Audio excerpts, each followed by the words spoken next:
9 గ్రెయిన్స్కి స్వాగతం. ఇప్పుడు మనం జున్ను చేసుకుందాం. ఈ జున్ను మీరు కూడా చేసి చూసి టేస్ట్ చూసి మీకు నచ్చినట్లయితే లైక్ చేయండి, షేర్ చేయండి, కామెంట్ చేయండి.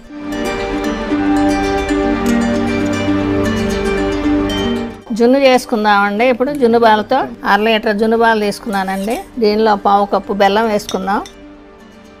ఇది కరిగిపోయే వరకు కలుపుకుందామండి. ఇలాగా బెల్లం కరిగిపోయిందండి. 1/2 టీ స్పూన్ మిరియాల పొడి వేసుకుందాం. 1/2 టీ స్పూన్ యాలకుల పొడి కూడా వేసుకుందామండి. ఇది కలిసిపోయేలా కలుపుకుందాం. ఇది కుక్కర్లో పెట్టుకుందామండి. వేడి తీసేసి పెట్టుకోవాలి, ఇడ్లీ పెట్టుకున్నట్టు. ఒక 20 నిమిషాలు పెట్టుకుందాం. మీడియం సగలం 20 నిమిషాలు పెట్టుకోవాలి.